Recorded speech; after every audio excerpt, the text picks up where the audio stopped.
GO 46 పేరుతో రేవంత్ సర్కారు బీసీల నోట్లో మట్టి కొట్టింది. పలు జిల్లాలో బీసీల ప్రాతినిధ్యమే లేకుండా రాజ్యాంగాన్ని ఖూనీ చేసింది. రాజ్యాంగ ఫలాలను కూడా బడుగు వర్గాలకు అందనీయకుండా రేవంత్ రెడ్డి కుట్రలు చేస్తుంది. అందుకే బీసీ సమాజం నిద్ర లేవాల్సిన తరుణం ఆసన్నమైందని బీఆర్ఎస్ నేతలు పిలుపునిస్తున్నారు. బీసీ అగ్ర నేతలు ఆర్ కృష్ణయ్య, మధుసూదనాచారితో మా ప్రతినిధి Uday face to face.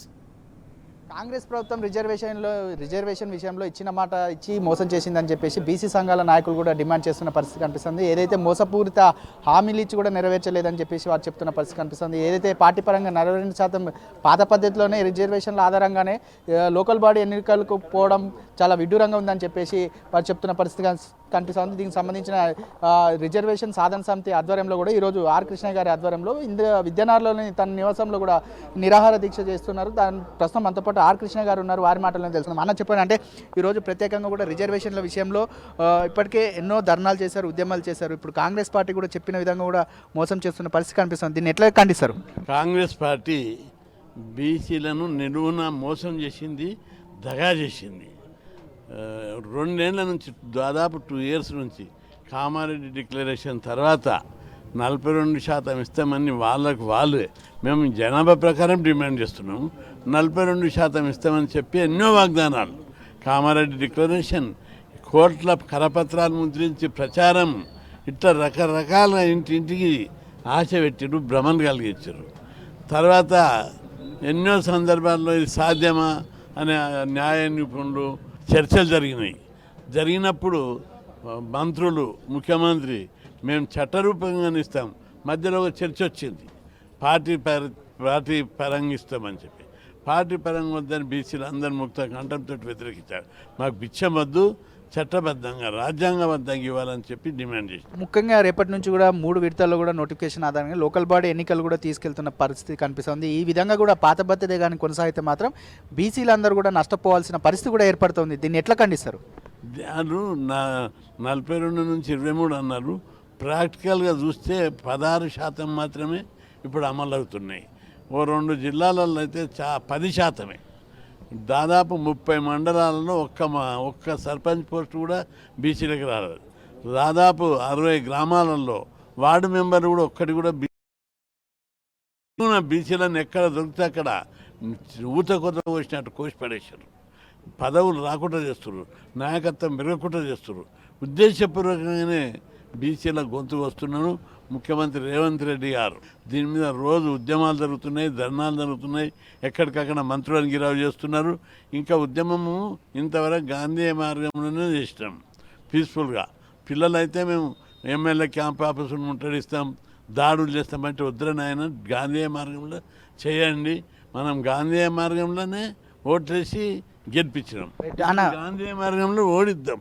Right అన్న, అంటే ముఖ్యంగా ఇప్పటికే బీసీలందరూ కూడా మాకు అవకాశం వస్తుంది, కొత్త రిజర్వేషన్ల ఆధారంగానే మాకు మళ్ళీ మేము రాజకీయాల్లోకి అడుగు పెడతామని చెప్పి ఒక ఆశతోటి ఇప్పటికే ఎంతోమంది బీసీలు కూడా సిద్ధమయ్యారు. ఇప్పుడు వాళ్ళకి అందరూ కూడా నిరాశ కలిగించిన పరిస్థితి కూడా కనిపిస్తూ ఉంది. ఎలా ఉండబోతుంది రాబోయే రోజుల్లో ఈ బీసీ రిజర్వేషన్ల ఉద్యమం? బీసీలందరికీ నేను విజ్ఞప్తి చేస్తున్నా, ఈ ప్రభుత్వం డోగా చేసింది, మోసం చేసింది, బీసీలు అంటే లెక్కలేని తనుతుంది. ఈ పార్టీ ప్రభుత్వానికి గుణపాఠం నేర్పవలసిన అవసరం మనకుంది. మన లోపల భ్రమలు కల్పించింది. ఇప్పటికే చాలా గ్రామాలల్లో మొదటి జీవో ప్రకారం బీసీలకు అలాట్ అయినాయి 45-50%. వాళ్ళందరూ ఖర్చు పెట్టుకున్నారు మా గ్రామము బీసీలకు అయిందని. ఇప్పుడు సడన్గా అందులోపల దాదాపు 60% గ్రామాలు జనరల్ అయిపోయినాయి. దీంతో బీసీలందరూ కూడా ఉగ్రదైనరు. ఇది చాలా తీవ్ర పరిణామాలు ఉంటాయి. ఇది ఒట్టిగా వదిలిపెట్టాం. వీళ్ళు అనుకుంటారు మేము ఎన్నికలు జరుపుండి, ఎన్నికలు ఇప్పుడు సరిపోయేది ఏంటిది సర్పంచ్, రేపు ఎమ్మెల్యే ఎన్నికలు ఉన్నది, నీకేం గుణపాఠం నేర్పుతారో చూడు. అదేవిధంగా దీన్ని అంత ఈజీగా కూడా వదిలిపెట్టాం. ఇంకా ఉద్యమాలు చివరిదాకా కొట్లాడతాం. చట్టసభలో రిజర్వేషన్లు సాధించే వరకు ఈ ఉద్యమం కొనసాగుతుంది. ఈ ఉద్యమాన్ని అంత ఈజీగా వదిలిపెట్టాం. తప్పనిసరి వాళ్ళ పీఠాలు కదిలే వరకు కూడా ఎవరిని వదిలిపెట్టమని చెప్పి హెచ్చరిస్తాం. అన్న చెప్పండి, అంటే రిజర్వేషన్ల విషయంలో కామారెడ్డిలో ఏదైతే పెంచుతామని చెప్పేసి వారు చెప్పిన హామీ కూడా నెరవేర్చలేదు. ఇందులో భాగంగానే పాత పద్ధతి ద్వారానే ఇప్పుడు ఏదైతే ఎన్నికలకు లోకల్ బాడీ ఎన్నికలకు ముందుకు వెళ్తే మాత్రం బీసీలందరూ నష్టపోవాల్సిన పరిస్థితి కూడా ఏర్పడుతూ ఉంది. దీన్ని ఎట్లా ఖండిస్తారు? తడిగుడ్డతోని గొంతు కోయడం అంటే దానికి నిదర్శనం రేవంత్ రెడ్డి గారి సర్కార్. పెద్దలు కృష్ణయ్య గారు చెప్పినట్టు కాంగ్రెస్ పార్టీ అంటే ద్రోహం. కాంగ్రెస్ పార్టీ అంటే బీసీల పట్ల క్రూరమైనటువంటి పరిహాసం. ఇవాళ బీసీల పరిస్థితి ఏంటంటే మీ దిక్కున్న కాడ చెప్పుకోమని సవాల్ విసురుతూ ఉన్నది కాంగ్రెస్ పార్టీ, రేవంత్ రెడ్డి ప్రభుత్వం. మిస్టర్ రేవంత్ రెడ్డి, కాంగ్రెస్ నేతల్లారా, మీకు దిక్కే ఈ బీసీలు. మరి మీకు దిక్కైనటువంటి బీసీలనే మీకు దిక్కు ఎవరో చెప్పుకోమనంటే మా దిక్కేందో మా తడాకైందో ఒకరోజులో చూపించకపోవచ్చు, ఖచ్చితంగా చూయించి తీరుతాం. కాంగ్రెస్ చరిత్ర మొత్తం ఈ ఒక 42% రిజర్వేషన్లు ఒకటే అంశం కాదు. కాకపోతే బీసీలుగా మేము చేసుకుంటున్నటువంటి పొరపాటు ఏంటంటే కాంగ్రెస్ పార్టీ ద్రోహం చేసినటువంటి విషయాన్ని తెలిసి కూడా మళ్ళీ వాళ్ళని నమ్మడం.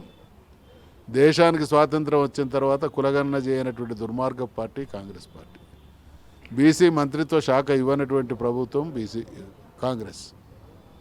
జనాభాకు అనుగుణమైనటువంటి బడ్జెట్ కేటాయింపులు లేకుండా బీసీలను రెండవ శ్రేణి పౌరులను చేసింది కాంగ్రెస్.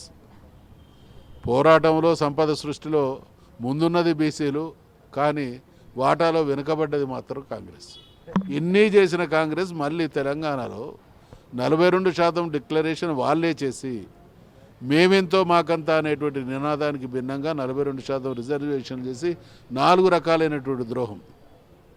కులగణన పేరిట బీసీల జనాభాను తగ్గించింది కాంగ్రెస్. ఈరోజు 42%కి ఎగనామం పెడుతున్నది.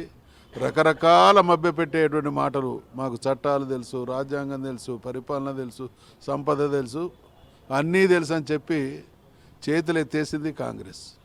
గతంలో ఇందాక పెద్దలు కృష్ణయ్య గారు చెప్పినట్టు 16-17% దిగజార్చడం అని అంటే బీసీలను ఎంత అవహేళన చేస్తూ ఉన్నారో దీనికి నిదర్శనం.